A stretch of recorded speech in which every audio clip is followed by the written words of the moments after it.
Welcome to Nightlight.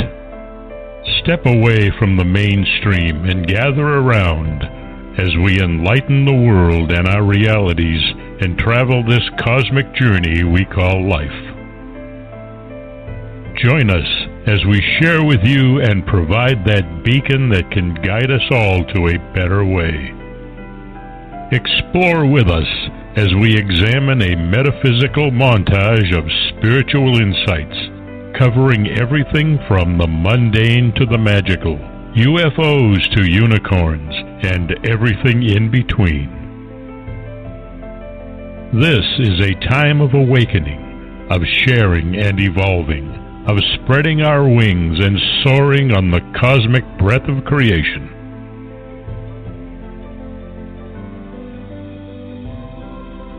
Come and join with other light-minded spirits as we weave our lights together to seek understanding, enlightenment, and, with a little luck, some wisdom. This is Nightlight, a reminder that you are never alone. And now, here is your host, the lovely, delightful, insightful, and all-around great gal, Ms. Barbara DeLong.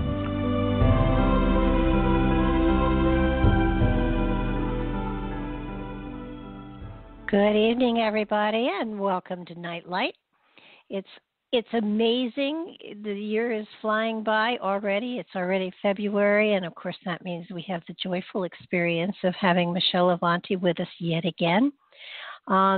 I think First Mondays are one of my favorite shows because I always learn so much from her, and yeah, I take notes all the time. She is a wealth of information, and even if she's not reading your particular chart, you're able to garner and gather information that you know can help you and enhance your life, and it really is a very exciting adventure having her on the show. She has been faithful, and she's been here a lot, and I'm so delighted she's here. Michele, welcome to the show. Awesome. So happy to be here. It's February. It's February. Now, I did want to ask you something, because we recently have had a full super blue moon with an eclipse. What exciting. You know, astrologically, okay. This super blue moon, it was not just a super blue moon. It was a lunar eclipse. That too. Whole new doorway opened. Big stuff. This and you know, I don't know how many of your listeners watch football, but my husband is an avid football fan, and as a result, I watch football. At any rate, I don't miss the Super Bowl. And yesterday we had the Eagles versus the Patriots. And for those who don't know, Patriots are big Super Bowl heroes. I don't know how many times they've won, but it's quite a few. It's more than four three, or five. I believe. Four, I think. Yeah. I think it's, yeah.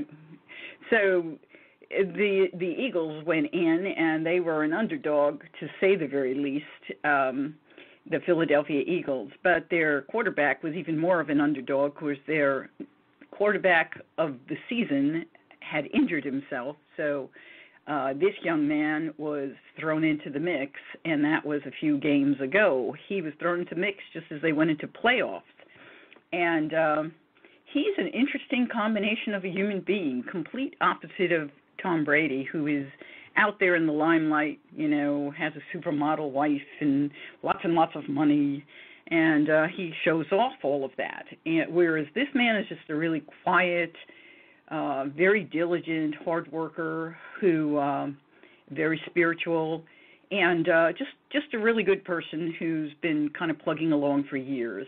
He had a really magical year back in 2013, and then this year he was taken off the sidelines and thrown into the mix again, and yesterday he won the Super Bowl and became the MVP, Most Valuable Player Award for the year.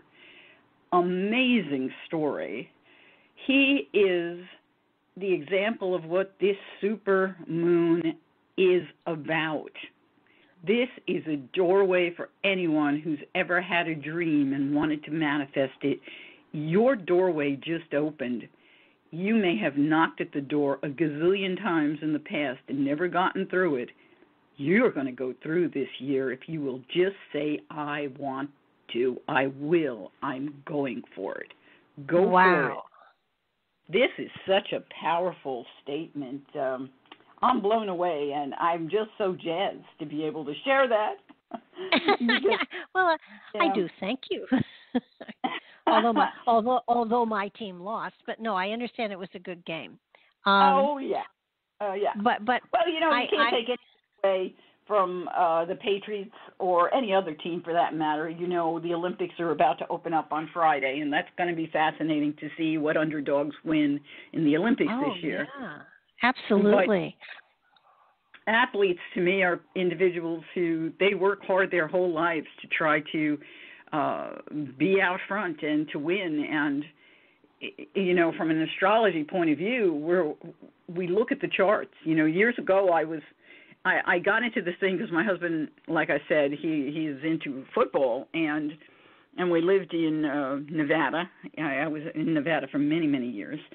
So I decided I was going to do a research because I knew an astrologer down in Texas who kept claiming she could predict through astrology who would win in football games. So she had some software, and I thought, well, let me go see about this. And what I did was I opened up a research group, and I said, anybody who wants to join, you put in $25. We're going to do this for one entire NFL season. Put in $25 until I have enough money to pay for her software program and enough to collect all the data I need. So that's what we did. And I still had people who wanted to join. I said, nope, once the money's here, it's closed. So I had maybe, 15 or 18 people. It wasn't a lot of people, but it was just a small research project, and I was doing all the work. And I was doing it all by hand because I don't know how to use Excel spreadsheets. So, and plus they don't even have, the kind of symbols I would need. So I was working with that. I looked at over 40 charts every single week and studied them. And I looked through not just the actions for the quarterback, but for the group as a whole. In other words, the birth of that chart for that particular team.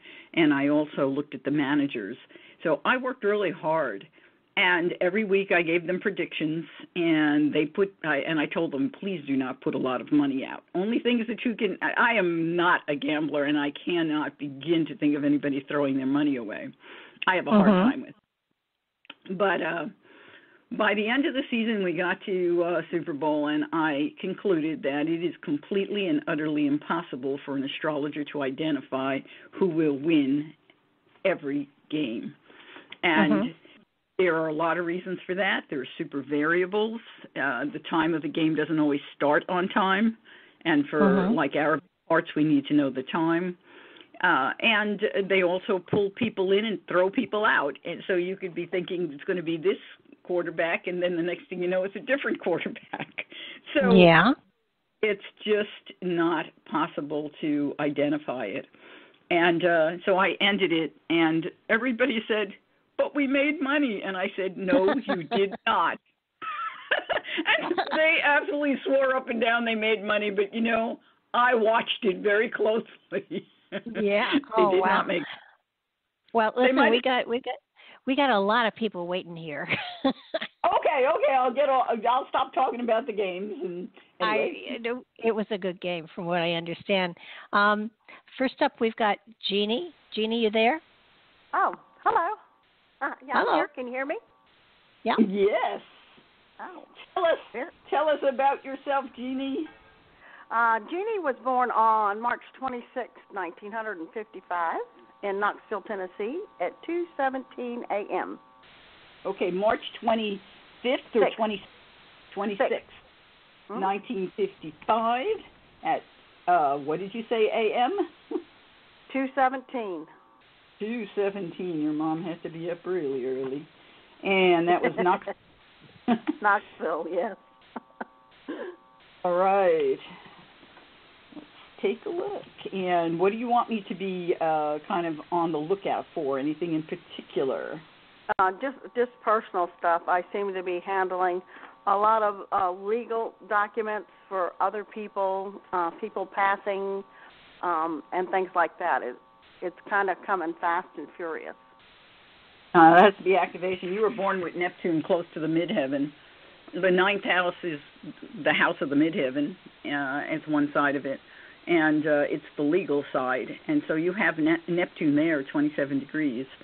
So let's see what's activating that. You were born with Jupiter at 20 degrees of Cancer, and what's happened is the progressed Jupiter now is exactly at 27. So you've got activity there that says, I am challenged by relationships that have to do with legal issues. It may be family, or it may be people who feel like you are family, and that's not going to go away anytime soon.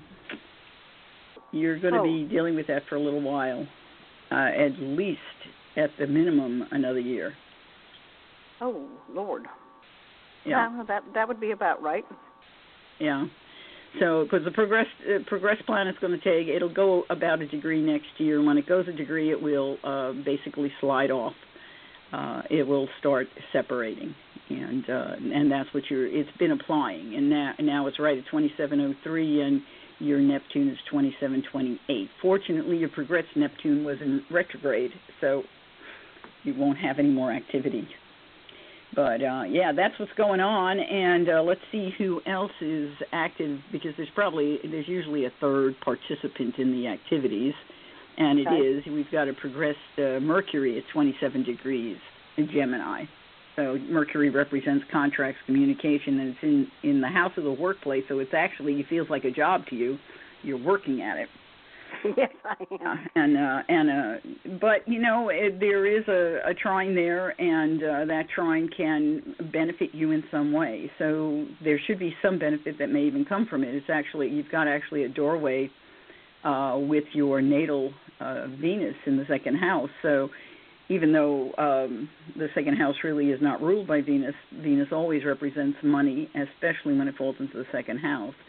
Unfortunately, your Venus is in Aquarius, which kind of mitigates that a bit, and you may be experience more friendship as a result of it than actual cash. But it is a doorway that down the road can create other things for you. Let's see what else this doorway is valued at, because a lot of the time when we have these kind of configurations, you have a grand trine here. That is a big doorway, and it is connected to your south node, progressed south node. So looking at that, you may have something opening up here where your creativity will open up, and you may find yourself either writing or talking about these experiences or the experiences of people leaving the planet, or money relating to what the experience of leaving the planet is. You could have a book coming out of this. This doorway is going to give you something more than just the work. You have to think about what I'm saying, because Venus rules your house of creativity. Jupiter is involved with always anything to do with publishing. It has to do with relationships. You've got the house of money active. And Mercury in your chart, let's see what Mercury is involved with besides work. It's service. It's also service for you. So I don't know. Do you do any work with like hospice or anything like that? No, I'm handling estate work for the family. Okay. And my sister-in-law just passed, and I did handle her hospice and helping with all that. And I have another friend that I help take care of, and she's in her late 80s, and she's going downhill fast. Wow.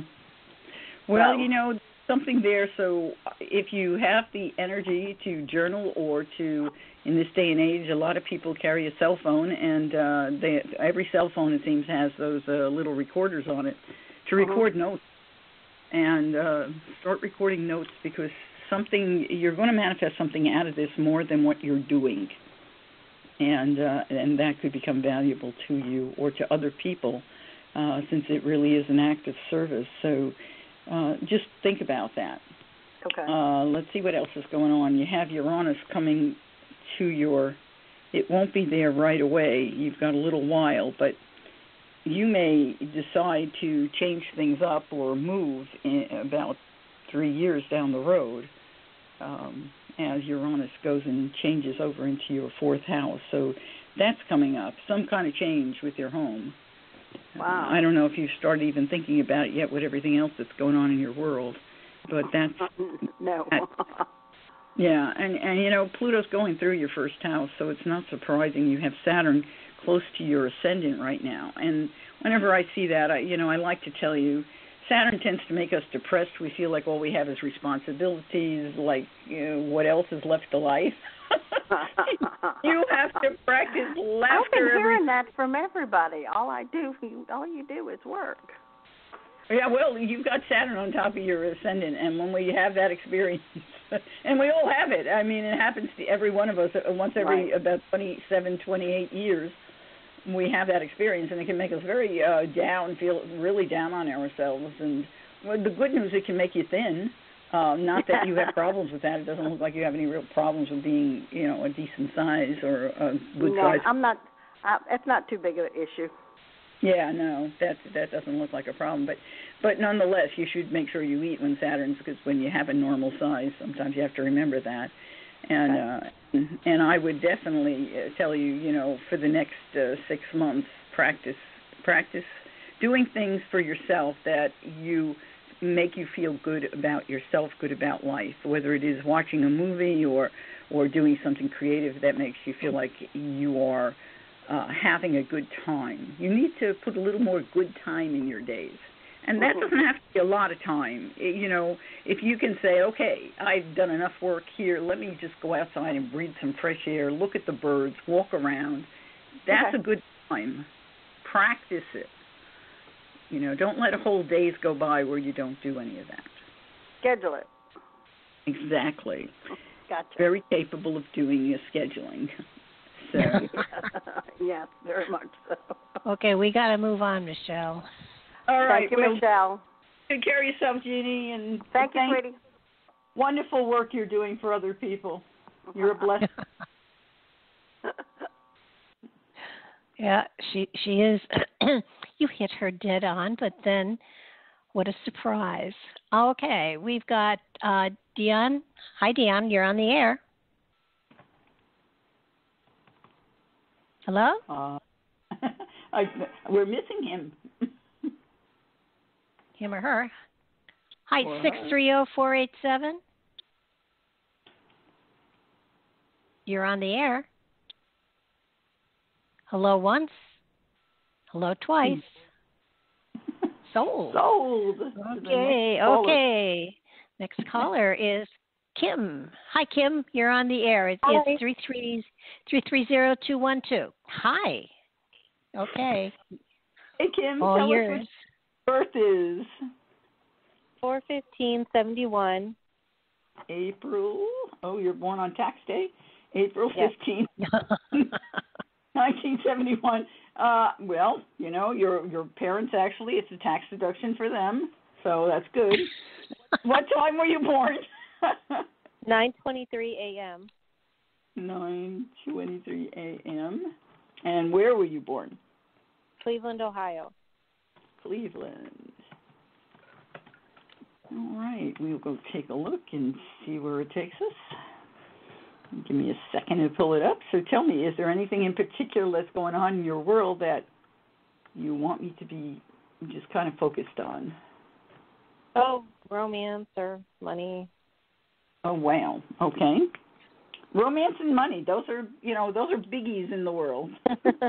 I look forward to the day money is not a biggie for us anymore, but that's still a ways away.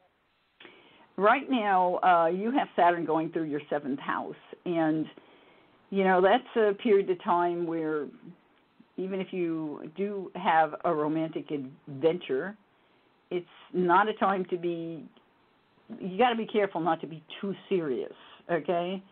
Don't give your heart away during this period of time is what I'm trying to say, even if you do connect with someone. Let's see what is activating. Because when Saturn goes through our seventh house, we can take on responsibilities with other people. And if it's a new relationship, you may find yourself taking on the responsibilities that are in their world. You know, it could be their child or their health or something else. But I tend to say that's not such a good idea. But let's see what's going on. If you have any activation, you were born with Uranus in the fifth, and that can sometimes make people fall in love quickly and fall back out quickly. It doesn't necessarily create stability in the act of falling in love. And of course, you have Sag on the seventh house cusp, which can sometimes make the pastures greener on the other side. So things to just be aware of. You were born with Jupiter and Neptune together, and Jupiter is in its rulership. Your moon is also in Sag.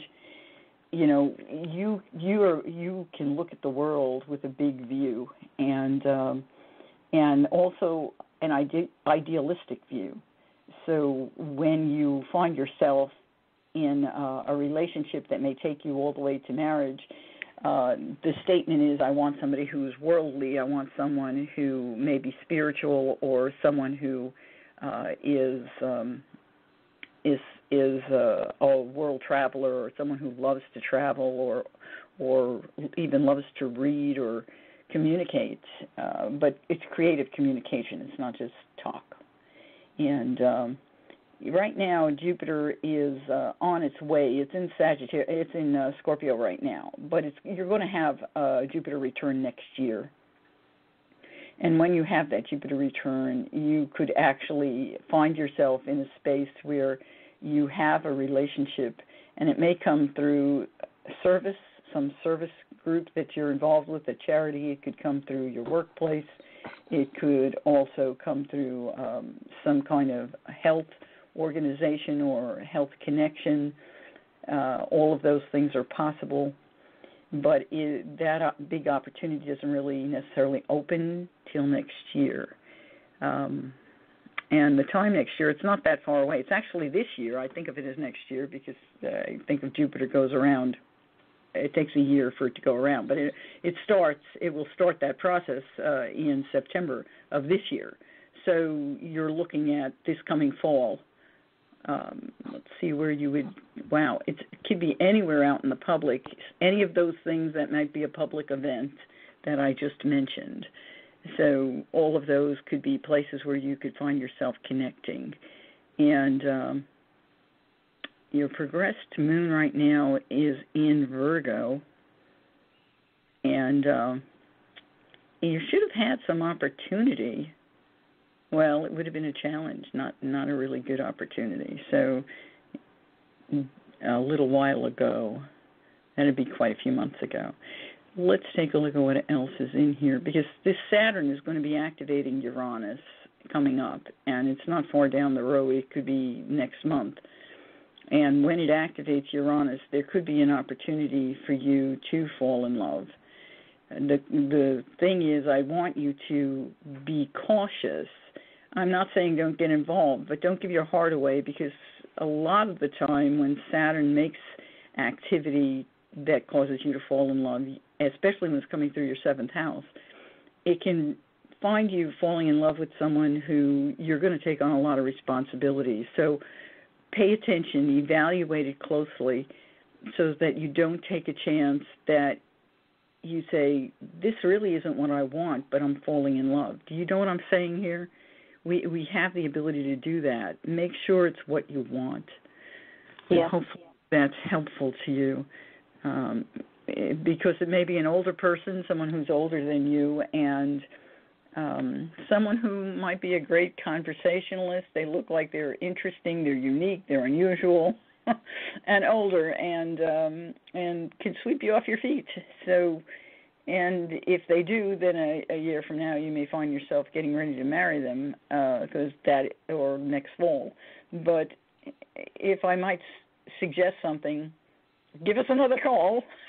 Because I would rather tell you when Saturn is out of your 7th house. Do not marry while Saturn is in the 7th house. Fine to get engaged, just don't marry till it's out of that house. Unless, of course, you call us and give us his chart, and I find out that it meshes with yours enough that it uplifts your. If he brings you Jupiter to your 7th house, we can get around the Saturn transit. So, okay, hopefully I've helped you. If I haven't confused you too much. Somewhat, yes.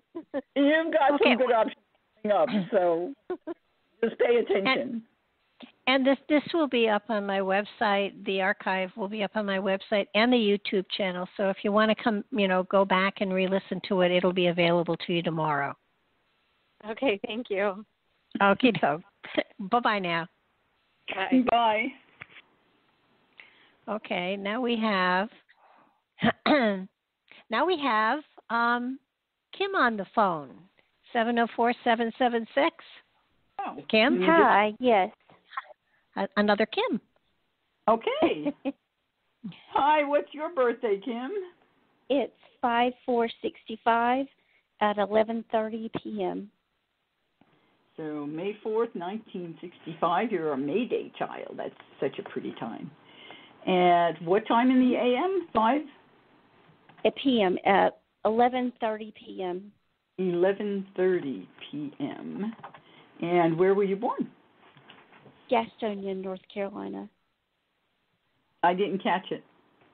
It's Gastonia, North Carolina. Gastonia. I know where it is. I've been to Gastonia. Not that most people know where it is, but I do know where it is. Yeah, I do. I lived in North Carolina for a while. I was a newscaster in North Carolina. Oh, that's nice. Yeah, a long time ago. Let's see, 1965 you were born? Well, I was there after you were born, thank goodness. All right, so let's take a look. So what are you wanting to just kind of focus on? Well, actually, I broke off a relationship yesterday for someone that couldn't quite get there, and I was wondering if you could see anything on that.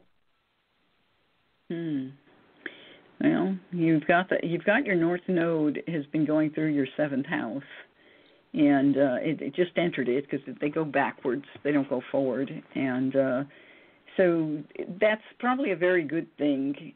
That North Node is, you may have actually been pushed by that supermoon we were talking about a little earlier, because the supermoon is connected. That North Node was right about 13 degrees at the time, so it was starting to work your sun. It had already actually gone over your sun, and the supermoon pushed you another step as that dragon tail went ahead, and the dragon head went into your 7th house. That's good news. That's not bad news. That's actually a statement that says, I have put myself first. I am determined to have what I want in my life. The North Node is connected to our soul's purpose. What is it that I want? What did I come here for? What did I come here to do? And right now, the nodes are activating your natal ones. So when you were born with your North Node at 15 degrees of Gemini, and it's in your 5th house, which we've talked about earlier, the house of falling in love. It's also the house of creativity. It's the house of children, and it's also the house of socializing, our connections, our investments. And the North Node in the sky has just activated your natal one in a very positive way. And through that 7th house says, I want to have the opportunity to have a marriage. I want a marriage. That's what it's saying. And I want it, and whatever it's going to take, I'm moving forward towards it. So you're really in a zone where you're telling Spirit what you want, and you are in the right place and at the right time. You never got a better ticket to ride than now. So this is really good news. It may not feel good all the time, obviously, because there's a part of you who has to let go. But keep your vision on what you want. Do you have any children? I mean, with Jupiter in the 5th house, normally we would have even twins with it in Gemini. Do you have any children? Yes, I have a 20-year-old and a 25-year-old. Well, they must be wonderful gifts to you. That's most definitely. Yeah, that having Jupiter in this house, boy, what a gift. That's God bless you for having the good fortune of past lives to get that.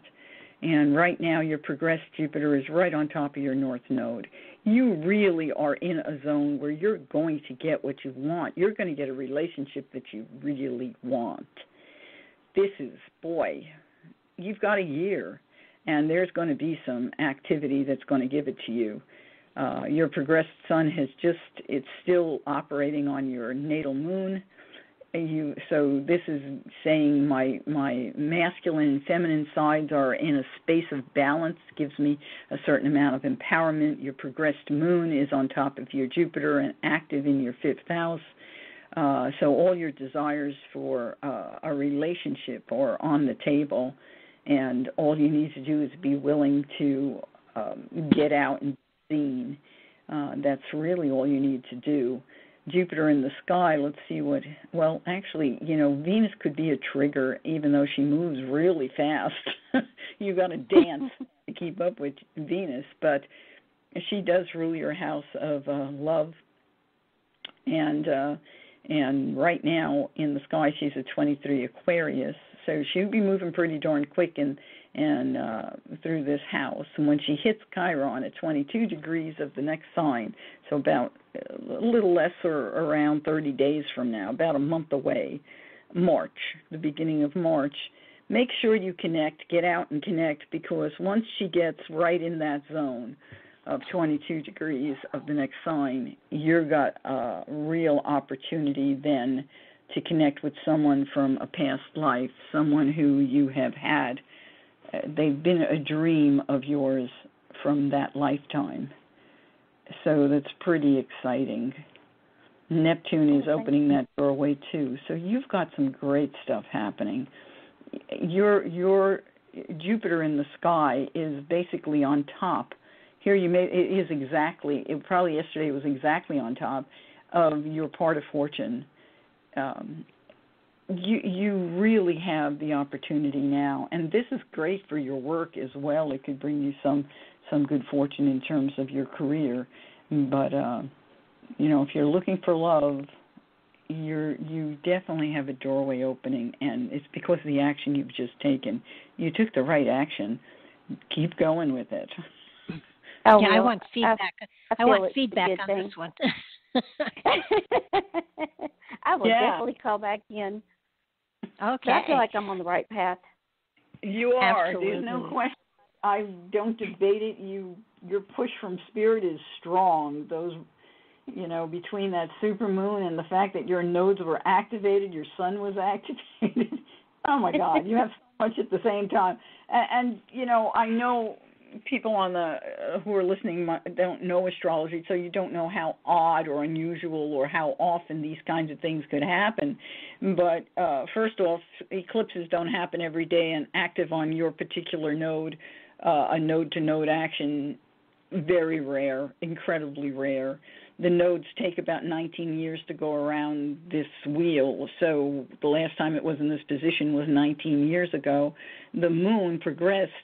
It's a 30-year movement, and so, it's not, last time it was in this position was 30 years ago. So when you put all these odd things, it's like a clock with a lot of different hands, and to get them all in the right position doesn't always happen. You got them, so go for it. Wow. Oh, I am. Well, thank you. Okay. Thanks for calling. Take care now. Thank you. Thanks. Bye-bye. Bye-bye. Cool people. That was pretty amazing. Yeah, we've got Sherry on the line. Hi, Sherry. Hey, how are you? We're well. Doing great. What's your birthday, Sherry? 4/11/73. 4/11/1973. Okay. The time you were born? 4:57 p.m. Dokie. Place? Covington, Louisiana. Okay. Louisiana. Righty then. Let's see what we see. We have another Aries. You coming through winter into spring. It feels like spring already up here. I don't know. I keep waiting. Everybody's starting to bloom, and we haven't had any kind of real winter. Yeah. Right. Speak for yourself. Speak for yourself. Here, you people on the East Coast having something else. It looks like San Diego over here. Oh God. Anyway, you were born with Pluto right on your ascendant. Holy gazzoli moly! Do you know the story of when you were born? Did you almost die when you were born, or did your mom? What happened? I think there was some complication. Yeah, that's always challenging when I see that, because it brings a seriousness to life. Even though your attitude may not be a serious attitude. I mean, you have your moon in Leo. God bless you. That's such a fun moon. Moon that says, I like to play, I like to socialize, I like to connect, and you like to lead as well. So you've got all of that going for you. But still, you're not somebody who, when people see you in the grocery store, they're not going to run up to you to ask you where anything is. You put off an energy that says, step back. So anyway, it adds a seriousness to the individual because of the challenge of being born. It was not an easy experience for you coming into this world. So what did you tell me what you wanted to look at, or did I just go by that? I was going to ask about, I've got my house on the market, and I'm hoping that an offer comes through this week. So I can relocate to California. Oh, well, that would be good. I wish you'd put your house up for sale like a little while ago. Saturn has just entered your fourth house. Saturn could create challenges, but let's see. Maybe your natal Saturn will tell us a different story. So give me a second to explore this as an option. Your sun at 21 Aries, Saturn is progressed to 21, so it is giving you a nice statement. So you may be able to just do this. Let's see what else is going on. Yeah, and your moon, you've got a good combination. Uranus right now, who makes it happen quickly, is going to activate your part of fortune. Unfortunately, it's a challenge, so that's not a picture I wanted to see. And let's see, this house is your investment. Saturn is really who's the key to this house. Let's see about money coming in. Money will be activation of Pluto or Mars, and Mars is your ruler. Maybe we can get some action on there. Not from Uranus. Let's see, what about Jupiter? Your progressed Jupiter is in a good position on top of your Mars, so that's nice, but still it's not enough statement. And transiting Jupiter is actually there is something here. Your transiting Jupiter is in your house of money, and it is just about ready to make a sextile to your part of fortune. Let's see if we can identify in that world. It's not very far away, but I'm just going to go forward and make sure it doesn't go retrograde on us, and then I'd tell you the wrong thing. Don't want to do that. The idea of a good thing. So, yep, retrograde. Why Saturn's there? Well, here's what I'm going to tell you. You have, and not what you really want to hear, but Jupiter when it makes a sextile to that part of fortune, you have the opportunity to sell your house and make money. But it gets within 3 degrees, and then the next day it will go retrograde. So if any offers come in between now and the 7th day of March, write that down. Okay. Take it. Negotiate it where as close as you can get it, and take it. Because once it goes retrograde, not a good chance that you're going to get that house sold for quite a while. Perfect. Okay, that's really what I kind of felt. There was a window coming open, so I just wanted to... that's the window, and you don't want to miss that window. Jupiter will not go all the way back to 8 degrees, I know that, so... And then when it comes back, it will come back, but again, it's going to be later, much later in the year, and you're not going to want to have long. Saturn really is blocking your path, even though in progressions and natally, it's trying as best as it can to give you what you want. So this is your doorway. Okay, got it. So sometime in the next month. Yep. Perfect. Any offer that comes in, negotiate it. Don't let it fly, okay? Unless it's really low. But Jupiter shouldn't be that low with Jupiter involved. Okay. That sounds All like right. the guy that came in over the weekend. It's a little lower than what I wanted, but I was willing to take it. So I think you should. I would advise you to take it. And if you can get closed by the 7th of March, I'd say go for it. Because when Jupiter goes retrograde, it could end up rescinding your work. You know? It end up making the person go backwards. Don't wait. Okay? Gotcha. Makes sense. Okay. Thank you so much. Thank you, Sherry, for calling. Bye-bye now. Whoa. Okay. Yeah, We've got Melissa. That was cool. We've got Melissa. Hi, are you there, Hello. Melissa? Oh, Hi, good. here. Hello. Hi, Melissa. When is your birthday? September 13th, 69.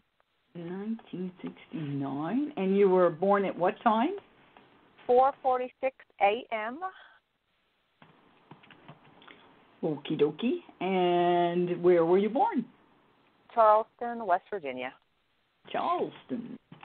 Well, we're pulling from the south tonight. Yeah. West Virginia is beautiful.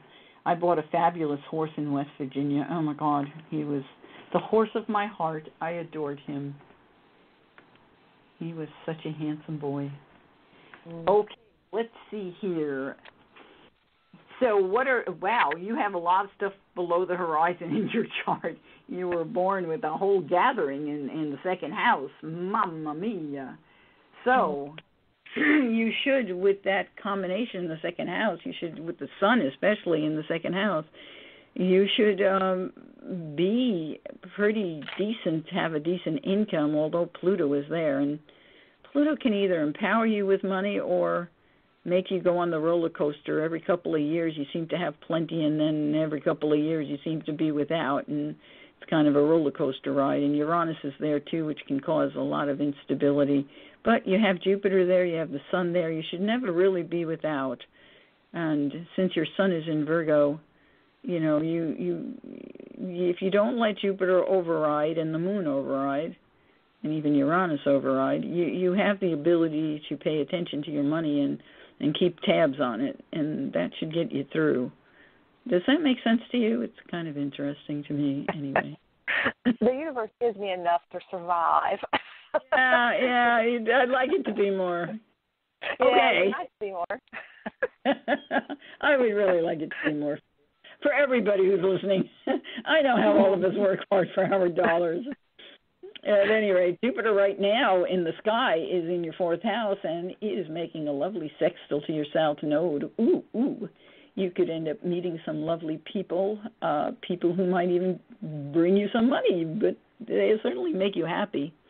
And they could come right into your home, so that's kind of cool. And they could be people who you have known in past lives. And in your past lives, you bring from your past lives this wonderful ability. You have talents from the past lives. We all do, by the way.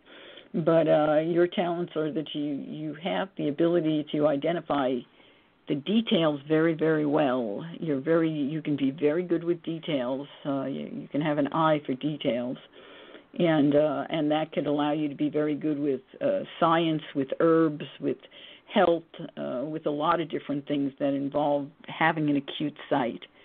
And I don't mean with your eyes as much as I mean with your intelligence. So anyway, what did you want me to look at?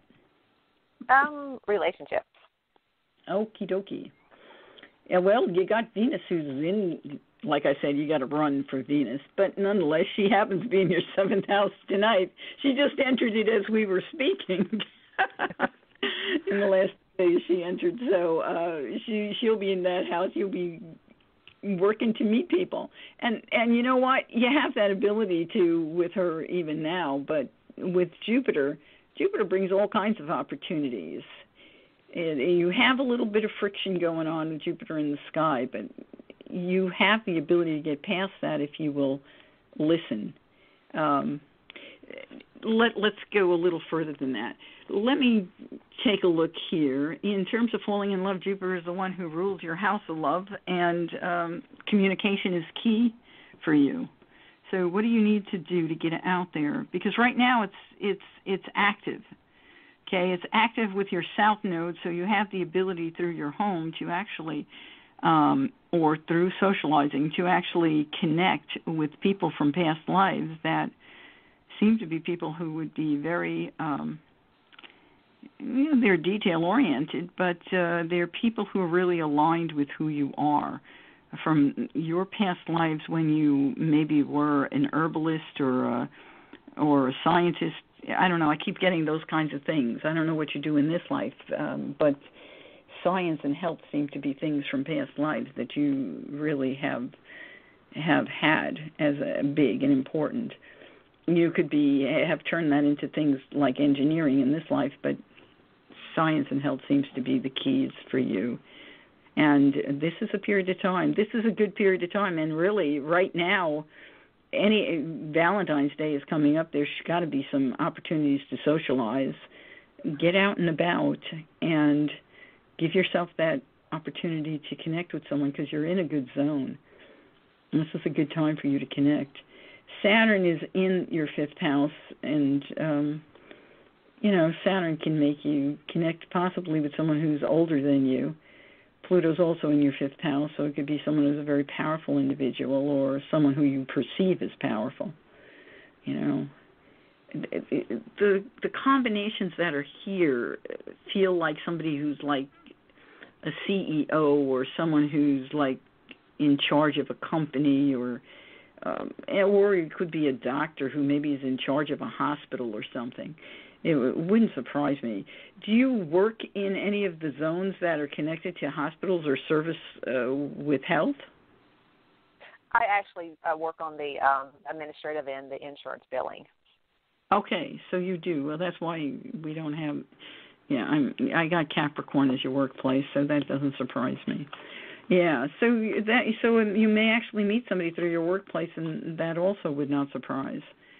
But it looks frictional if it does come through your workplace where you have to be very, it's like you're saying, it's a bit of a challenge. I don't know if I can do that. There's something going on there because the south node in the sky is coming through that house, and that Aquarius energy it challenges all the rest of this.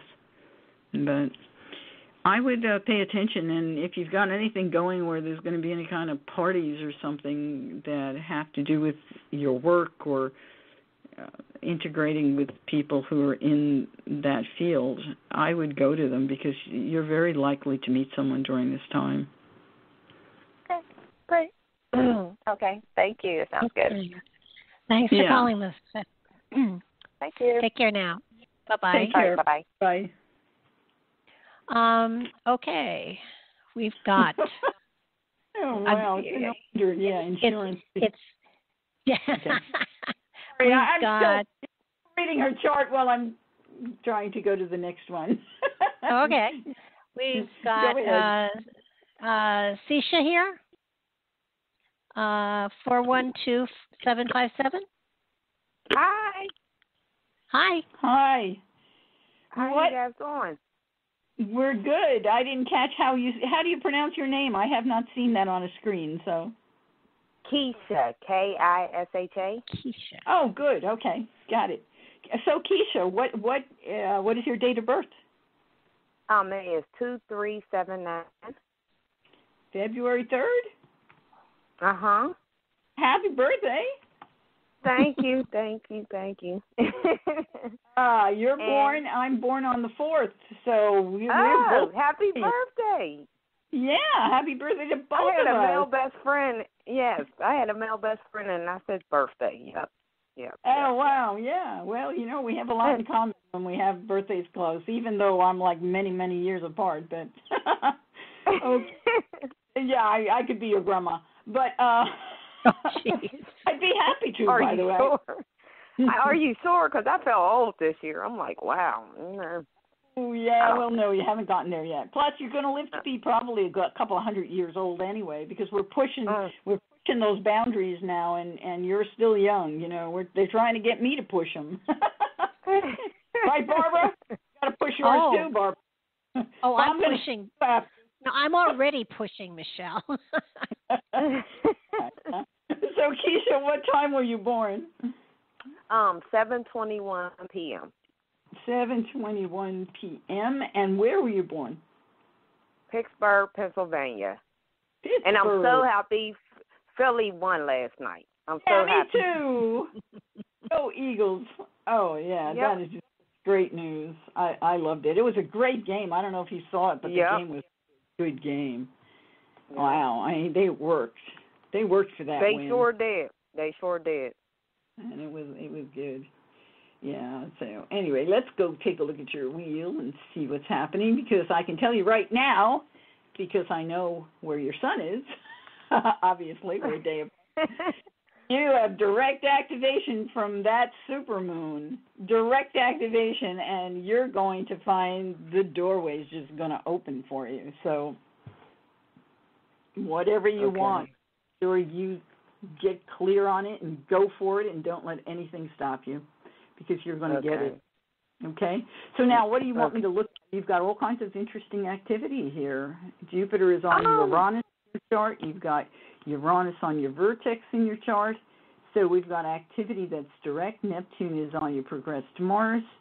You got all kinds of direct hits going on. Tell me what you're looking at, and I will look.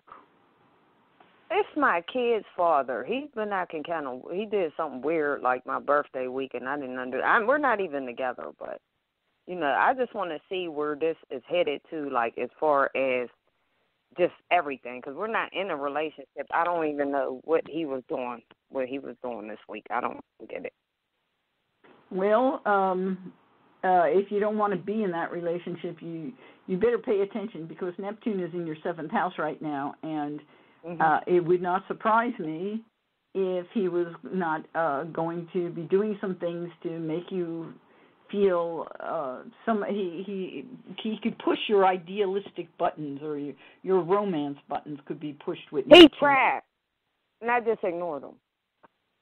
He tried. Okay, well, then I don't care. Ignoring him, because you got Neptune sitting here in this position where it says, let me bring you some. It's kind of like pink gas in the room that you can't see through, and it's wonderful, but you can't see what's really there, okay? And Neptune has a habit of bringing this, and it can be fun to have that. I mean, if you're in a marriage that you're happy and be bringing extra romance, it's kind of fun, but if it's somebody that you have already had all the experiences you want to have with, and they bring it, they're not the one you want to have them bring it. Right. So I'd say, stay awake, because Neptune is there, and Neptune will be there for a while. But the good news is, while Neptune's there, you could, if you have an interest in someone else showing up, they could bring you some romance, and they could be an actual romantic, which would be nice. Well, I got a couple of guys around me, so I'm not, like, trying to, how can I say it? It really doesn't matter. That's good. You truly are Aquarius, you see? Yeah. Yes, you know that. Aquarius is one of the wonderful signs that allows us to say, we can take it, we can leave it, it's okay. It gives you the ability to say it's over and let go. Not all the signs have that, unfortunately. So that is one and of a lot of and I respect my privacy and I just like my own space. Yep. Aquarius requires freedom. They require independence. They don't want anybody looking over their shoulder or being real needy. Those kind of men turn them off. And controlling, forget about it. The Aquarians are not to be controlled. So, So and I see you have your Sun, your Mars, and your Mercury are all in Aquarius. So you are Aquarian. I'm nowhere near that, and I'm still Aquarian. It's quite the sign. It's nice to see.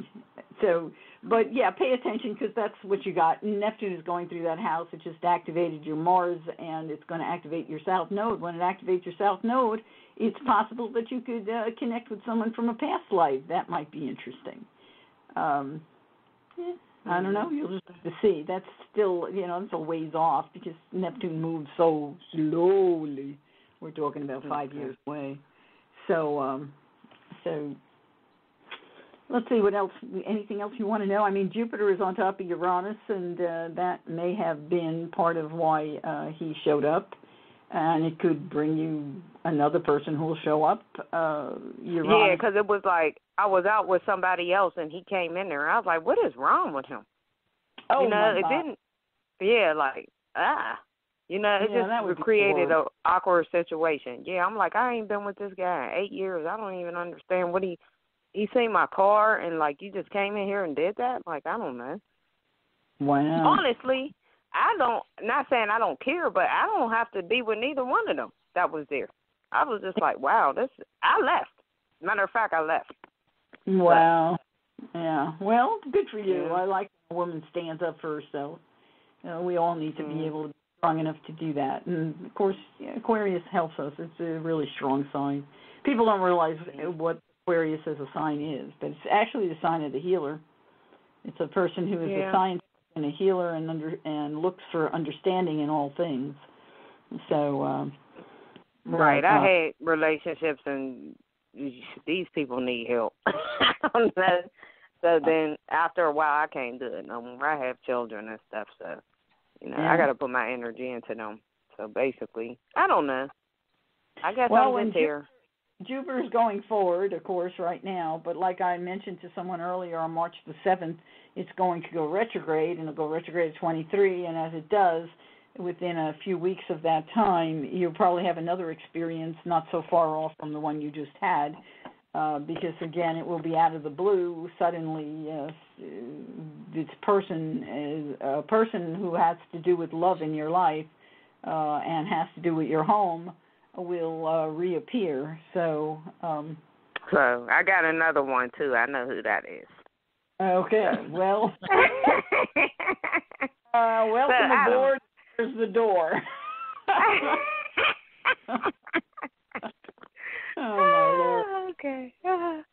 Okay, well, we got to move on here. Well, thank you. Thank you, guys. You have a good night. Thank you. Okay. You too. It's a good fortune for you, and make sure you make good use of this year.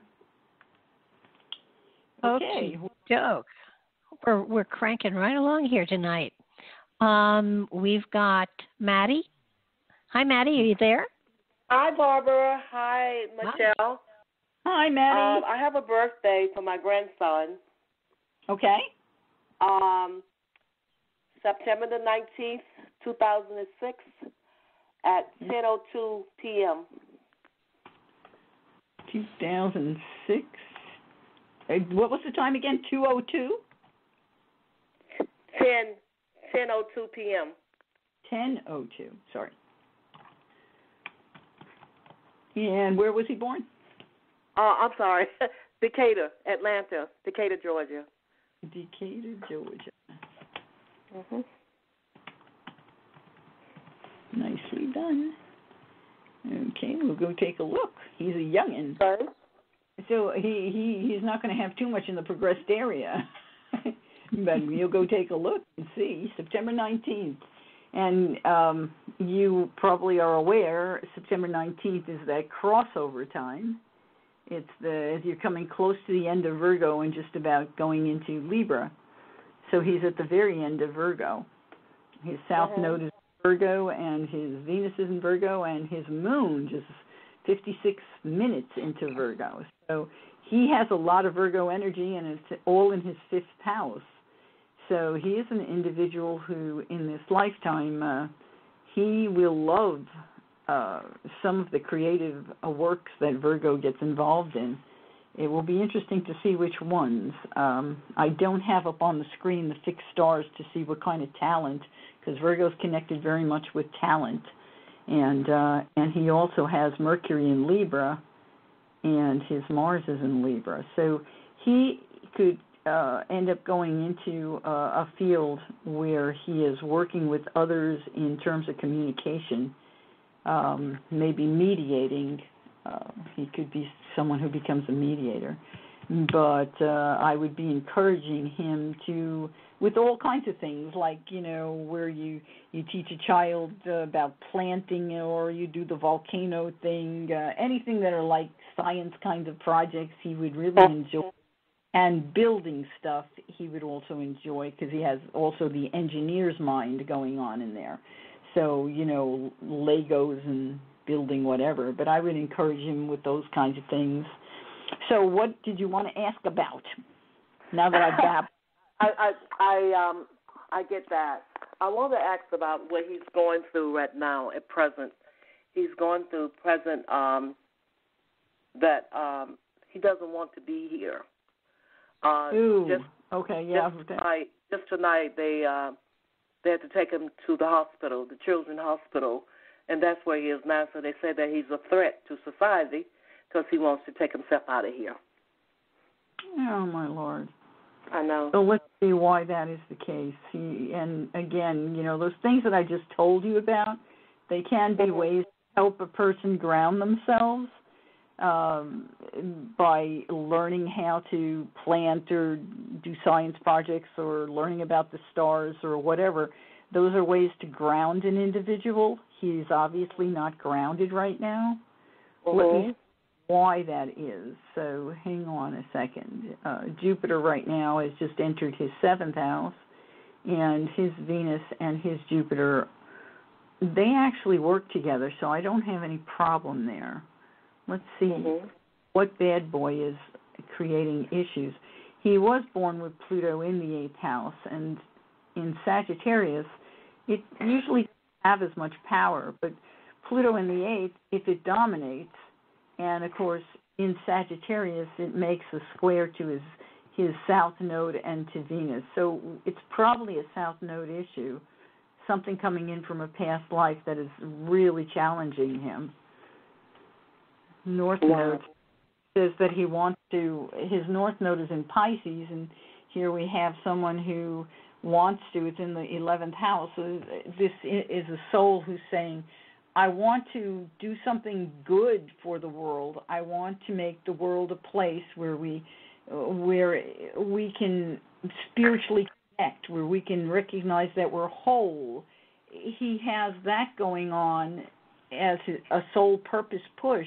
But the south node, and both of these nodes are being activated in his chart by Pluto. And Pluto is all about, it's about transformation. And transformation can also include the word death, because we transform from this physical body to a more higher level spiritual body. So it's So having that challenge, he has to get past it. Let's look for some kind of release valve to that. So give me another second. And the release valve comes through Saturn. And Saturn, for all the valves we could find, that's like the lousiest. I'm sorry. On radio, I try to take that back. But because Saturn is like not uppy, it's not happy. It's not the happy camper. No, it's not. Yeah, it's kind of, I know. I'm melancholic. Yeah. So anyway, that's where the doorway is. So let's take a look. Let's investigate Saturn for just a minute. Saturn is a ninth house connector, so it rules his ninth house. It's in Leo in the house of the home. So now what's the issue? Does he have a father who's not there for him? He's got a father who's absent or is not a leader or is not helping him? What's the story? He has a biological father who's not a lot there for him. Yeah. So see, this is that his release valve is his father. So you can see why that's a lousy release valve, okay? You can see why it's not, because that's so. Does he have a grand? Like a play father. My daughter's significant other, he's in his life like a father, but I think he's lousy. Okay, I just we feel got like, that unfortunately again. Yeah, but does he have a grandfather? Is the question I would ask. Oh no, both of his grandfather is deceased. Too bad, because that would have been a bonus. Yeah. Mm-hmm. His release valve comes through an older person who would more than likely be a male and who would be someone who comes in and out of the home, but it can be someone who comes in and out of the home through the Internet. So there is that peculiarity in our time. Couldn't have said that 500 years ago or even 60. But nonetheless, I want you to think about what I'm saying, because there may be some connection here that you'll think of. I don't know the situation, but I know what I'm looking at. He needs to have someone who is, and sometimes Leo is a leader. You know, they have a mentoring program. They just started out of Harvard, I think, some of the big colleges, where they're trying to mentor young people. I would do some research on that if I were you. You know, I mentioned that to my daughter a year or two ago. I said he needs a big brother, someone he can look up to. Exactly. And but the significant other that she has in her life now talked her against it. And I said, Yeah, well, you need to just tell her you want your child to be strong and happy and healthy. He is more important than that man is in your life. Thank you, but your child does not. I agree. I totally agree, but for some reason, she have a hard time receiving what I have to say. Yeah, well, get her to listen to this. See if you can get her to listen to this, okay? Sometimes having an independent voice who knows nobody and knows nothing except this piece of screen I'm looking at, can really help jolt the individual into realizing how important their child is. You know, we can all fall in love and want to be and fall into the female thing, which I just wish we could all fall out of, but the female thing where we think, this man, I have to be everything for this man. No, you don't. You don't. You can be you, and that man will tag along or be gone, and you'll have a better one. But thank you. I agree with that. Oh, God. A child is there for life. A child, you have given birth to that child, and any mom has a responsibility to see that child make it 18 and have the skills to get out there in the world and manifest things for themselves. He needs a spiritual, not necessarily spiritual, but he needs a leader, someone who can help him. If there's any way, does he do anything online? I mean, he's still kind of young, right? What is he, 10? Oh, he's 11. He's 11. Yes, he's 11. Well, I think he has a Facebook page. I'm not sure. I know he put up an Instagram page. I don't know what he does online, but I know he's always playing games. I do know that. Can I add in here? What about the church? What about the church? Lots of churches have wonderful activities, and if not the church, the YMCA. Not as of yet. No, she hasn't gotten involved with anything like that yet. As of yet. Sometimes I feel like I need to take over. Yeah, that's hard. That's really hard. It is hard. Yes. It puts everybody in an awkward position. But the fact that Saturn rules the ninth house says there could be a connection online. He could create a family online that will help him. Okay. That's what I'm getting at, and maybe you could explore that with him if you have time with him. I will. I definitely will, because I think he will listen to me a little bit more. Do you see that he'll be okay? I'm not seeing as I'm looking here. I mean, I have right now Pluto is on top of his progressed moon, and that is not a good sign. I mean, that tells us, what does he desire? He desires to be gone. But that's by itself, and it takes at least 3 signatures to make anything. And so that's just where he is right now. Let's just make sure that I'm not wrong about any of that. That Pluto is in a sextile. No, it's actually in a sextile to his Jupiter in his house of health. So he's not going to leave with Pluto doing that.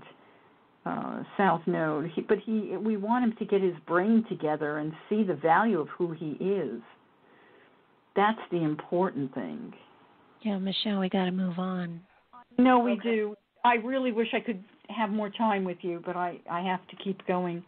Please, think about what I said. Do a little meditation. I'm going to go back and listen also, yes. Yeah, do a little meditation and pray about it. I promise you, on the inner planes, I will work with you. I can't do it on the outer right now. But we've got to pray to the angels. You're going to get what you need, and he will too. Okay. Thank you. You take good care of yourself. You Thank bet. you. Again, bye-bye. Bye. Calls like that, I wish we had 4 hours. I know. Or 5.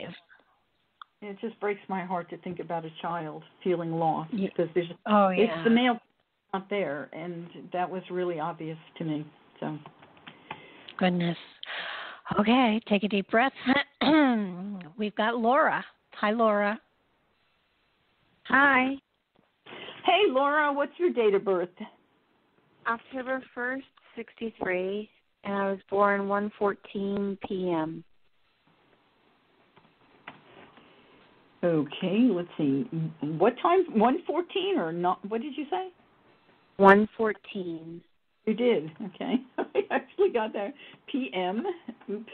I got a D in there somehow. Sloppy fingers. Where were you born? Pittsburgh, Pennsylvania. Oh, another Pittsburgh. How amazing is that? See, Eagles won yesterday, and we got 2 Pennsylvanians today. Not bad. Yeah. I love it. Okay, let me get your wheels up here. And tell me, what can we do for you? I would like to know around career and making a move. Okay. Possibly this year. I'm hoping to make a move.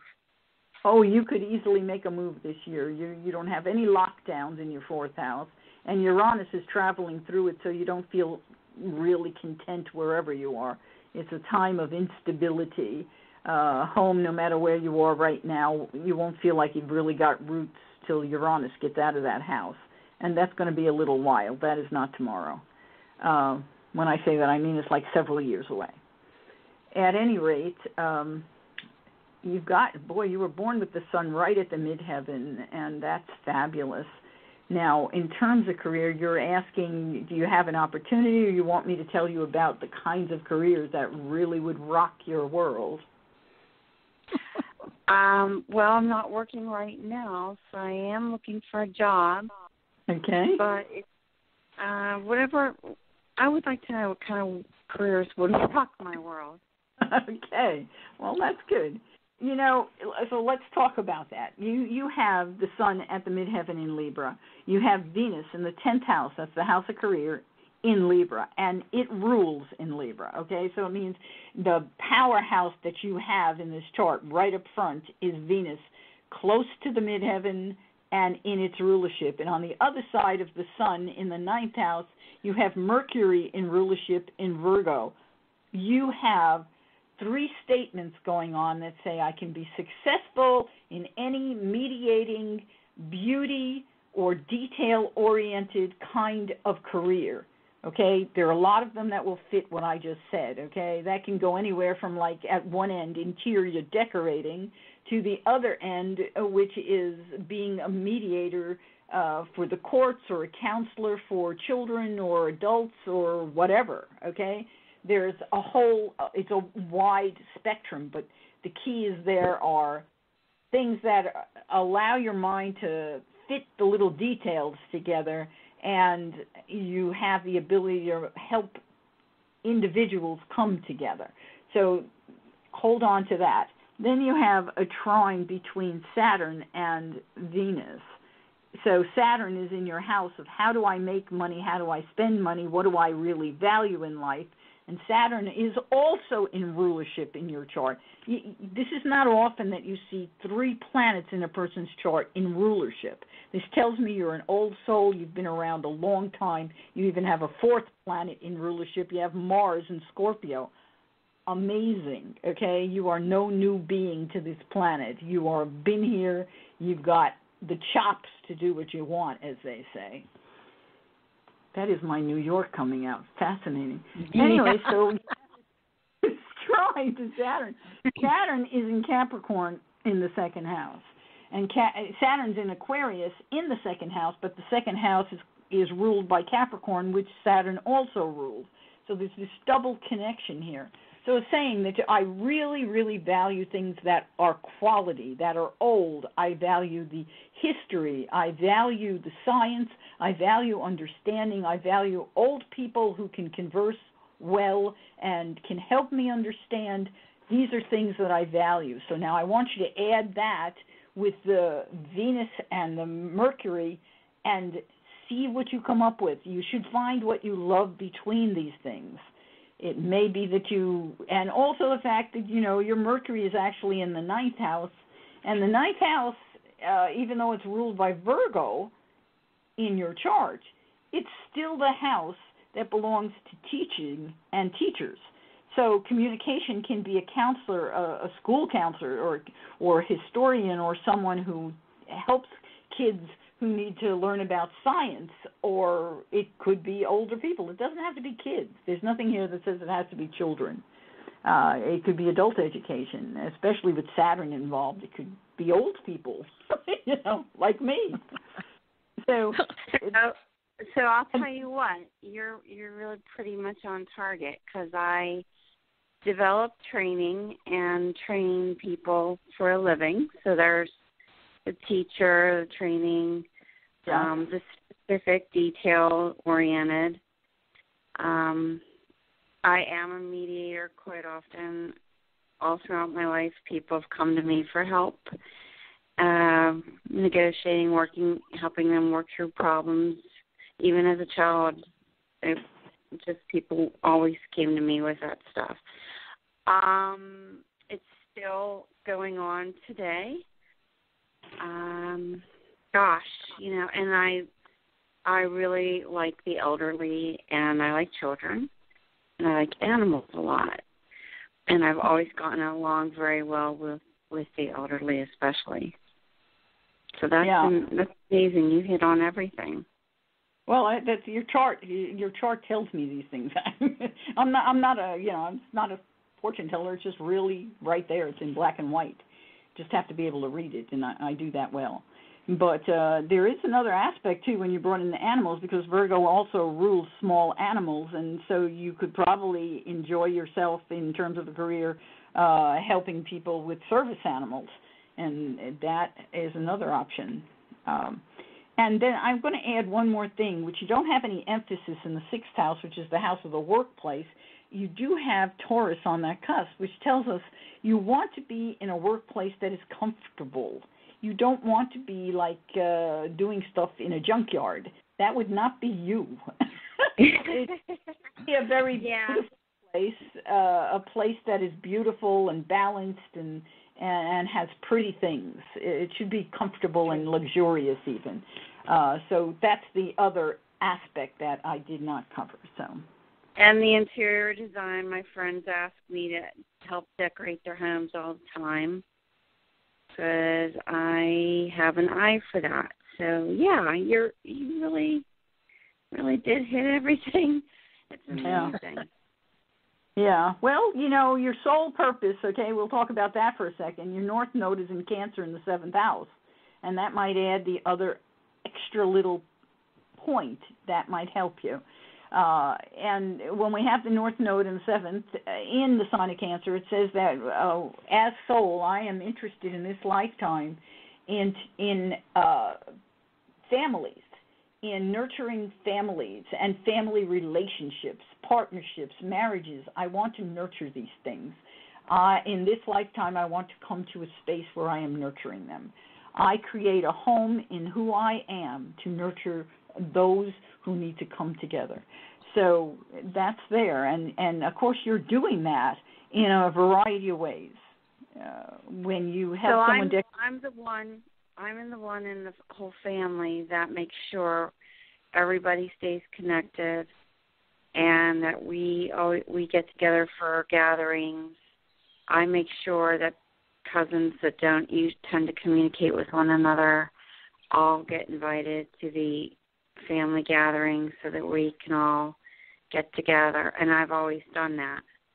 No. But the weird thing is I've never married and never had a family of my own, which is something always... your life is a long way from over. So, well, that's your choice, but you don't have any interest in the 7th house. I might have grandkids if I do get married somewhere down the road. That would be nice. Yeah. Well, you don't have a lot of things. When you look at a chart, okay, for those who are listening who want to understand a little more, the 5th house tells us where we fall in love or how we fall in love, and the 7th house tells us about marriage. When you don't have anything in those houses, okay, a lot of stuff is not there. Okay, it tells us you're not really focusing on that, unless, of course, we take another look and we say, who rules those houses and what are they doing? And in your case, the rulers are in your house of career. They're all attached to the midheaven. So in the first parts of your life, you will be focusing more on the monetary aspects, the world aspects, to being out there and actively participating in the world. But you, at the very end of the 5th house, you have your part of fortune sitting there.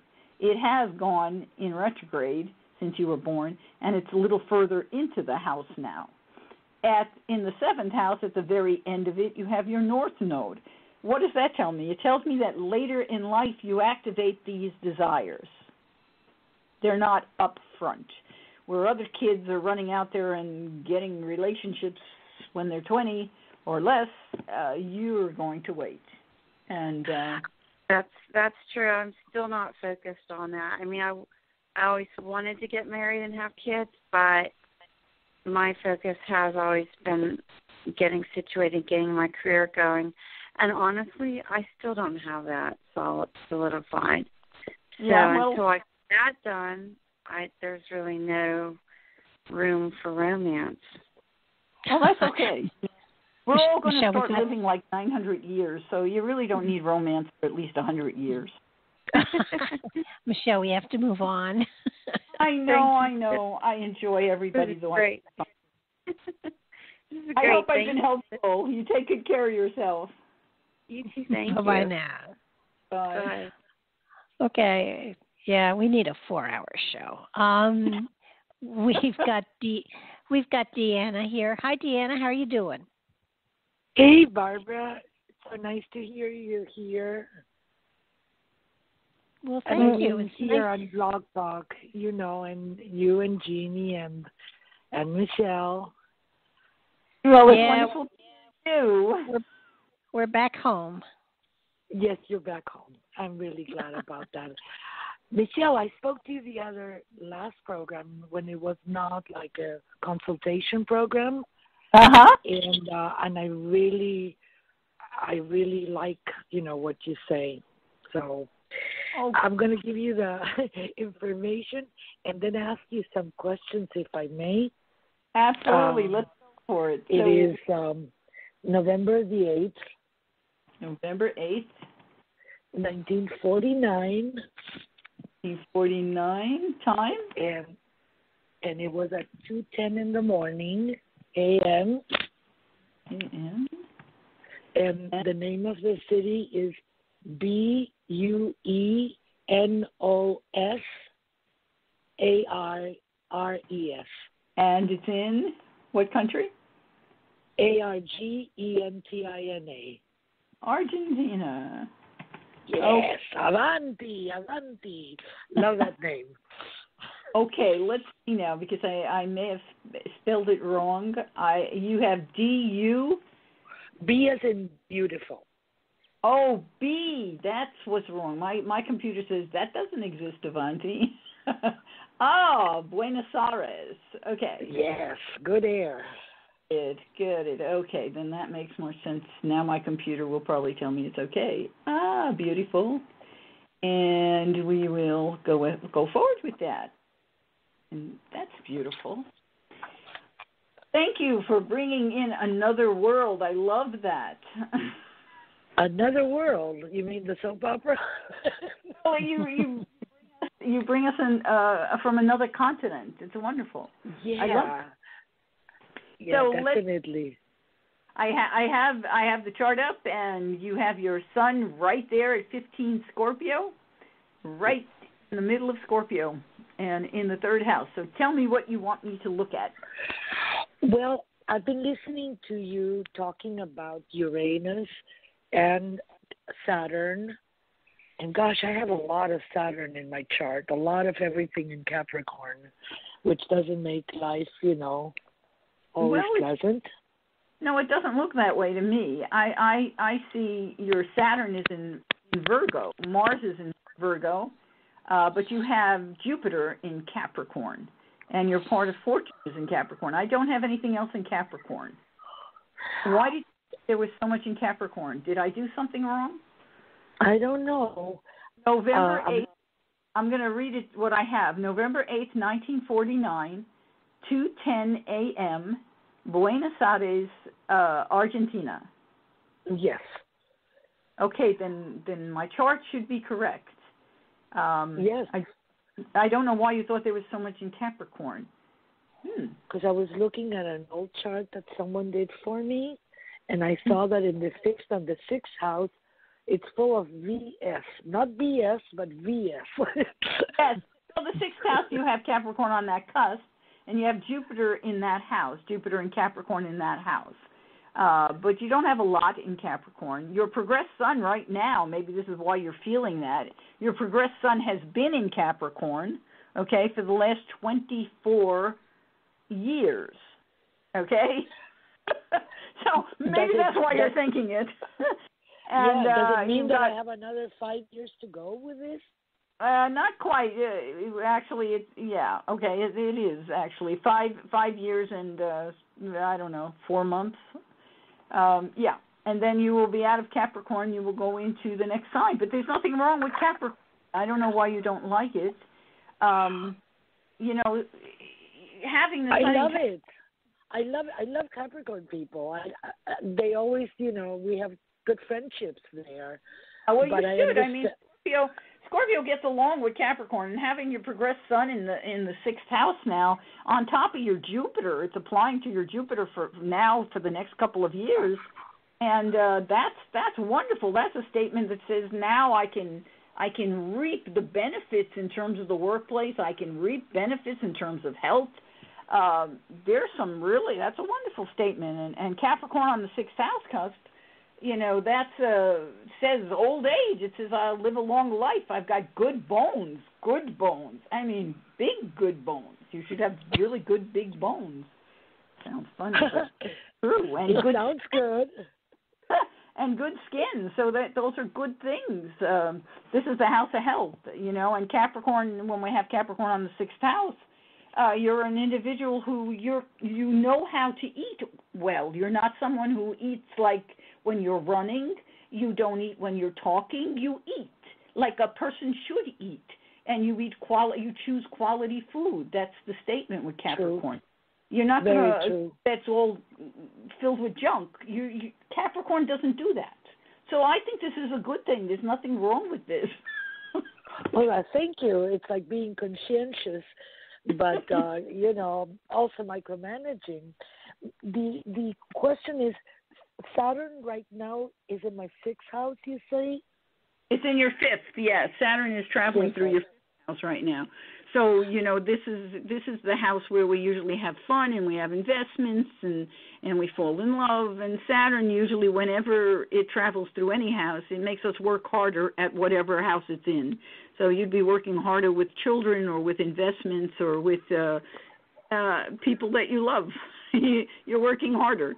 But, Saturn's in rulership in Capricorn, and so how hard do you have to work when it's in rulership? Not as hard. It's almost a statement of now I'm older and I have wisdom to give to those around me, and my investments can mature. So it's not. I don't see it as a lot of misery. Sometimes Saturn can. I'm sorry. I didn't Go mean ahead. to interrupt. What about Uranus? And I know that Pluto is on my 12th house. Are those positives? Well, you were born with Pluto on the 12th, which usually tells us that when you were being born, when you were entering this world, something was going on. You might have had a hard time being born, or your mom was not well, or some crisis was going on at the time of your birth, and that causes you to be a more serious person in life. It's like time when we're children seems like everything takes forever because the DNA runs at a much slower pace when you're a child. As you get older, it runs at a faster pace. So we absorb things when we're young. A crisis when you're being born is a crisis that lasts a lifetime, whereas a crisis when you're 65, it lasts a few minutes and you get over it, or a few months and you get over it. It's really different. So that's Pluto on that ascendant. It causes some challenges, but it just makes people usually, back away from you. You're a person with, you have natural inclination. People see you as a person who tends to be more happy. There's a happiness around you, even though there's a seriousness about you. You have both of these qualities, so you're kind of an enigma to people. But playfulness, I guess. And Uranus, you have Uranus in the 11th house. That's actually the home of Uranus, and it's in Cancer. And Uranus in this house says, changes that they come internationally. They come through organizations that I might join. I could find myself suddenly connecting with others through organizations and find family through organizations, and there could be sudden changes that way. So there's nothing bad about that, and it's actually in a beautiful sextile to your Mars, which means you would probably take action, and you could be someone who may work with an international organization and help. I do. I'm an interpreter. Yeah. So, and that's one thing I would love to focus on. Do you see any? Well, how could I ask this? Whether work-wise or in any way, do you see stability coming to my life this year? Oh, that's an interesting question. It hasn't been. Well, we have to learn to ride the wave. You have to look at life more as a surfer when you have that kind of life. I have a life like that. It goes up and down like waves, and I just learn to ride it, that's all. It's just a different kind of life, but it's okay. Do I see stability? You were born with Neptune in the second house, and that's the house of our income and our values and how we spend our money, and Neptune does not make anything really stable. It makes it nebulous, and so you have to be careful with your money or have somebody else help you with it, because you may do a great job talking to people and connecting, but you don't always know where it goes or how you spent it by the end of the day. So you have to, that causes a certain amount of instability.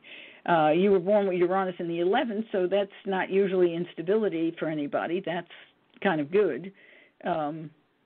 Your sun is in the third, and sun in the third makes you a great communicator, and that's really what your chart is about. So it doesn't surprise me that you're an interpreter.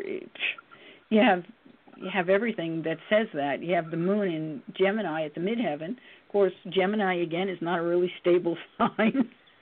No. The moon isn't with.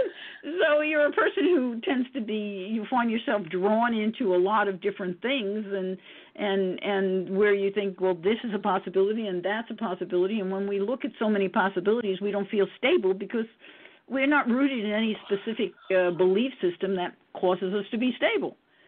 So right. That's a challenge. But, it's not a challenge when you look at it from the other side. The problem is the Scorpio part of you is looking at the glass half empty instead of half full. You need to practice the half full part. And that's your Mercury in Scorpio that's causing the issue. Mercury in Scorpio always, what's wrong with this? How do we fix it? And where is the real strength behind everything? So it's always digging. It's like this detective digging in everything. And you need to take a breath and let the moon that's in Gemini control sometimes. That's where you're having the real problem. It's your moon and your Mercury. They are in what we call a quincunx action, which is very unsettling. It causes stress, and you find yourself going back and forth. And it's like you constantly are re-examining. Did I think this? Did I do that? Why am I doing this? Yes. You need to take a breath. Get the astrological calendar so that you can see where the moon is every day. And when the moon is in the air and fire signs, let your moon dominate and consider those days where I explore all the possibilities. When the moon is in the earth and water signs, let your Mercury dominate and do your detective work. If you do that, your life will feel more stable. Michele, we got so much. I know. And I hope to do a reading with you someday soon. I hope that wish comes true. Thank you so much and welcome back. Oh, you're welcome. You take good care. And thank goodness. Birthday. Little policewoman. Thank you. Happy birthday. Thank you. Wow. She's a special lady. She's been a regular for a long time. Yeah, I could see what her issues were, and it's good. She takes me up on what I just told her. It'll really help her feel like her life is more stable. That's cool. We've got Stacy here. Hi, Stacy. You there? Hello, Stacy. 561-287. Hi, Stacy. Yes. Hello. Hi. You're on the air. Hi. My name is Stacy. My birthday is December 26, 1967. I was born, I think, 6:18 a.m. Okay, and where were you born, Stacy? In Oceanside, New York. Oceanside, New York? Yeah. Okay. I wasn't quite sure I heard that right, so. And we got to get all of this right, otherwise when I'll read you, we'll be all wrong. Yeah, let's be right, please. Yes. Okay. So now, Stacy, what is it that we need to look at? Any new job, new relationship. What do you see coming first or coming at all? Okay. 2018. Okay. Let's see here. In terms of opportunities for career, you actually have something interesting on the horizon. I have to move it forward to see. It could be a couple of months away. I just want to see how close we can get if we can bring it forward. Yeah, okay. So I am right. You're looking at between now and around the 5th or so of April. Actually, right around that. The end of March, the beginning of April. There could be a wonderful opportunity in terms of career for you. It looks like it will be something that maybe you had considered in the past and maybe didn't take or didn't get. I'd say go back and go after it. If there's something that you wanted that just didn't arrive or that you thought about doing and you just didn't actually go after, there's your doorway. That's a good doorway. So I would look at that.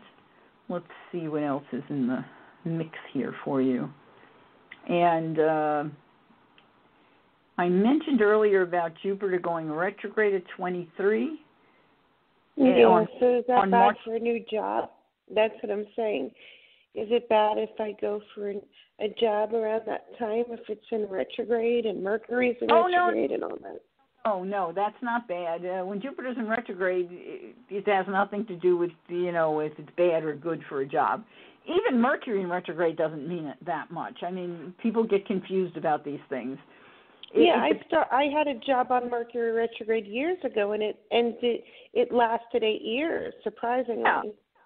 Yeah, no. It has to do with how it activates in your chart, and also when we have a Mercury retrograde, it can be that you applied for that job before and then didn't get it and then you got it, or that someone else had it and then they ended up going to a different one and suddenly you got it. There's a lot of things that go into that, so don't ever think it's bad because it's Mercury retrograde. What you have to remember, and everybody should remember, when you're doing anything in Mercury retrograde, if it involves signing anything, read the details, bring somebody else, make sure you read all the details clearly, because that's where we make the big mistakes. Or we get a bonus because we added something that they didn't see. I've done that. So it can work in your favor too. So no, don't. What I was going to say about the fact that Jupiter's going to go retrograde is you have your South Node and your progressed South Node, both of them are in your 10th house, which is your house of career. And Jupiter right now is activating that in kind of a frictional way. When it goes retrograde, it will still continue to activate until it gets past the 21-degree mark, or it goes forward and gets past the 24-degree mark. So once Jupiter goes forward and passes 24 degrees, it stops creating the friction that could give you the job that you want. So it's basically saying it's not available yet. Wait. Okay? That's what it's telling you. Okay? So you're looking at down the road a little piece. Let me just go forward a little. I want to. Any romance coming in? I'm sorry? Romance. Oh, romance. Okay. We can go back to romance. Romance is an activation of your Venus or your Mercury in your chart. So looking at that, I need to go back to where we are. I went way too forward. So let's see here. Well, actually, Jupiter right now has the opportunity. I would take advantage of it. Jupiter's going to sit on top of your Venus. It's applying to your Venus right now in your house of wishes and dreams, the things you have wished for, dreamt of, and wanted in a loving experience. It's about to make it possible for you. And so I would say you have to take advantage of it. Go out, circulate, connect. And what is Venus? Venus is in this 11th house, so that's the house of organizations. If you're a member of any organization, make sure you go to the events or go to the meetings, because you could end up finding love at one of those, and it might surprise you. So that's important. What else Venus rules in this chart? Well, career, so it could come in through your career as well. And if you're looking for a new job, it could come through that, so I would definitely continue to be active and participate that way. It's certainly in a great position. And, of course, the good news is when Jupiter goes retrograde on the 7th, it's going to come back around and activate this Venus again. So you're going to get more than one opportunity this year. You have the opportunity now, and will continue until you get to the beginning of March, and then it will come again probably, I'm going to say probably August or so. What's coming in August? Another opportunity for you to connect with someone, possibly to fall in love. Oh, so I'll meet another person in August, and one what month? Right now you have the opportunity to meet someone. Right now. Yeah, I'm getting out, when is it? A couple of weeks. I like sporting events, so with a friend, because that's something like you have mutual interests. I like tennis, so things like that. I don't do online dating or anything. No. This is not online. I don't see you online dating. You have Virgo on. I don't do that. You know what I mean? But right now is a good time. Now until about the beginning of March is a good opportunity. So any organizations you belong to, go, or anything, any kind of organization, group, event, go to it, because you could meet someone. And then in now. August, I like the beach. I like outdoor festivals. I like, It's dinners. actually a little later than August. I just went forward to find the time frame. It starts around the 22nd of September, so it's actually the beginning of fall, and that'll go. Wow.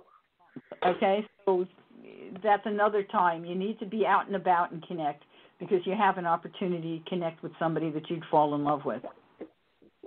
But now it's just going to be like dating. No, then they're both opportunities. No, don't negate either of them. They're both possible. Okay. Yeah, because I'm like, oh my God, because I'm like, Valentine's Day is coming up. I mean, right. I didn't have a date. There's all kinds of events on Valentine's Day. So and I'm like, my 50th birthday. My birthday came, and I'm like, I didn't have a date, and I didn't have a, New Year's. It's all around the same time. So spring is when stuff blossoms, but it'll be nice around this time. You go for it. Definitely. we gotta move, Michele. Okay. Good luck with that. Thanks. I still want to listen. This is great. Very enlightening. Okay. I loved it. Okay. All right. Well, you have a fabulous night, and I hope that you connect with somebody during this first period, and maybe you'll connect with someone in the next one as well. Oh, okay. Then she'll have to call up and say, which one do I take? No. Better that she gets one now and then takes it to the next level at the next connection. Good point. We've got Diana here. Hi, Diana. You're on the air. Hi. Hi. Thank you for taking my call. I was born September 24th, 1946. 24th, 1946. And the time? 11:44 p.m. 11:44 p.m. Almost missed that day, huh? Yes. And where were you born? In the Bronx, New York. Bronx, New York. All right. I grew up in the Bronx. Did you? I did. I wasn't born in the Bronx, but I grew up in the Bronx. Let's see here. Let's see what the Troy wheel shows us. All right. You tend to be an introvert. It's wonderful to have you on the radio. Thank you. So, what do you want me to look at? You've got a real congregation in the fourth house here. Oh, and you're well, I'm not a baby, so I've accomplished some things. I have a family, children, grandchildren, but I always had the feeling that I'm missing, not doing something. I just feel like somewhere I'm unfulfilled, and I wondered if you could pick up anything on that. That's interesting. Let's look at your nodes and see what your nodes tell us. Okay, so your south node, north node, south node 15 degrees Sag, north node then is 15 degrees of Gemini. So, and it's in your 12th house, so that's very interesting. It's telling us that you're waiting till later in life for you to go forward with the achievements that you came in to do as soul. Doesn't mean you haven't been doing them, but there's going a step further. And also fascinating is the supermoon we've just had activated your nodes with those nodes. Those nodes activated these nodes. So you should really be given a little push, because the progress nodes are at 1132, and I think that it was 1137 was the nodes that we just had with the supermoon. So that's pretty darn close. That's a serious action, okay? And it activated your progressed sun at the same time. So let's talk about those things. The north node is in Gemini in the 12th house, and the 12th house is the house that we call the house of sabotage, self-sabotage. It's the house of karma. It's the house of things that we hide away from ourselves for whatever reason and need to pull out and look at. and we sabotage ourselves as a result of not looking at them. Okay, in Gemini, it's about lots of options, and it's about making choices, and it's about communicating in a way that is free and open, which doesn't really operate very well in the 12th house because that's a house where we think the thoughts and we keep them inside. So exploring options is part of this. When we look at the South Node, it's in Sagittarius, and the South Node in the 6th house is saying this is the house of the workplace, but it's the house of health, and it's the house of service as well. It's actually the house of all kinds of charitable experiences. And in Sagittarius is international experiences. So you, with your sun there as well, there's a statement that there may be travel that you have not done, travel to places that you've considered and thought of and were imprisoned and couldn't get to for whatever reasons you sabotaged yourself from doing it. And that could be very well family. Most women, when they grow up and they end up getting married and get involved with family, they don't travel. They don't go to the places they want to go. But it looks to me like there is some foreign places that you may be wanting to visit. And what they will uncover for you is wisdom, knowledge, an expansion of your spiritual self. So it's not just traveling because you want to see something. There's a part of you that knows that these are connected to who you really are. So have you considered or thought about taking a journey? You might be taking a class, too. I mean, Sagittarius can take you on the journey through a class or a conference. But I've taken many, many classes, and I look forward to taking more. That, yes. As far as travel, I think I always held myself back, and I never really thought about going too far. I think I always had that hesitation. You have. Yeah. But that's the part of you that isn't fulfilled because you have. Now, you do have Neptune right now at the midheaven, okay? Neptune in the sky is at the midheaven. And you have Pisces at the midheaven. And so here you are, a person who can travel in the dream state. And you might want to activate that. Maybe that will give you the fulfillment you want, although you seem to be challenged because your nodes are in a square to Neptune, or Neptune is squaring the nodes. It's making a T-square. So it's basically challenging you. Can you get out and take that trip, or are you going to continue to just dream about it? That's what it's asking you. Mm. So you're asking us, and I'm telling you what it says. Now it's up to you to take the plunge. Okay, I'll have to think about that, because I honestly don't know where I would travel to. The furthest I go is from New York to Florida. Yeah, I realize that. I realize you don't. The Gemini part of it is what makes it so fascinating, because Gemini could pick anywhere, and maybe that's what you do. Try this. Try getting out a map or a globe or whatever, and throw a couple of dice or pennies or something on it and see where they land. Okay. I'm not saying you'll go to where they land, but what it will do is activate in you a remembrance of what you want and what you absolutely don't want. Right. So you might give that a try. I will try that. You'll have to let us know what you do. I mean, I see also that you have your Saturn progressed and your Pluto, and Saturn and Pluto are in your second house, and they make what we call a quincunx to that midheaven.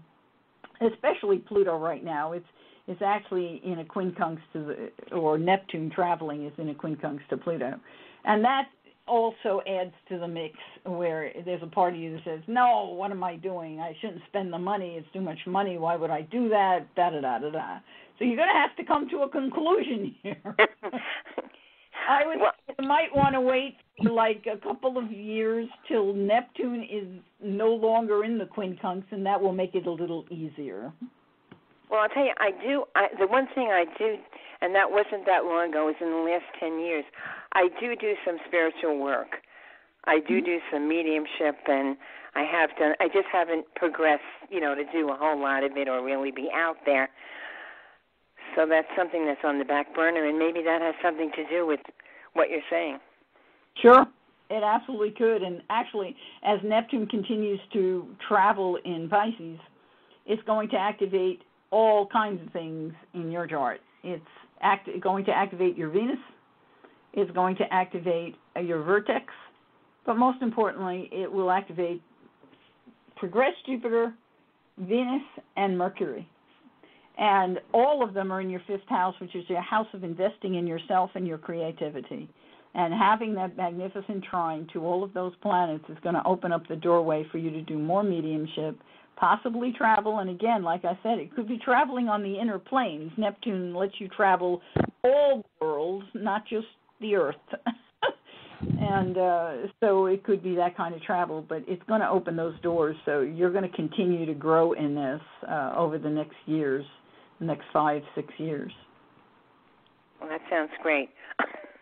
That's just what I'm looking for. Awesome. Well, take care of yourself, and if you do take a journey, let us know what it is. I definitely will. Thank you so much. Thank you for calling. Good night, ma'am. Have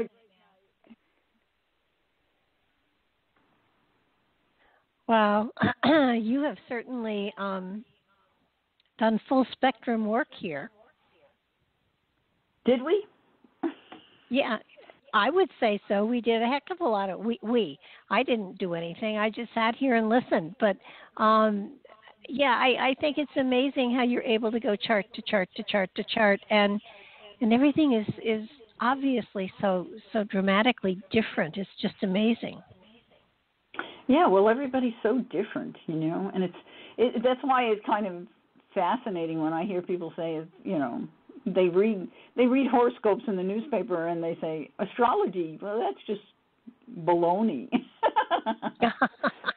Well, I guess when they do it in the newspaper, they do make it very, very general. But when somebody takes the time to actually go to an astrologer and have their chart done, it's so specific, it's unbelievable. Yeah. And I think, while we don't really have the time to really do anything really in depth, as much as you'd like to go, it is such a fascinating adventure listening to how you're able to pinpoint for people things that they, have thought about or haven't actively thought out, or how, like with a number of them, you pegged them to the point where they said, yeah. I mean, it's got to be exciting to be able to do that.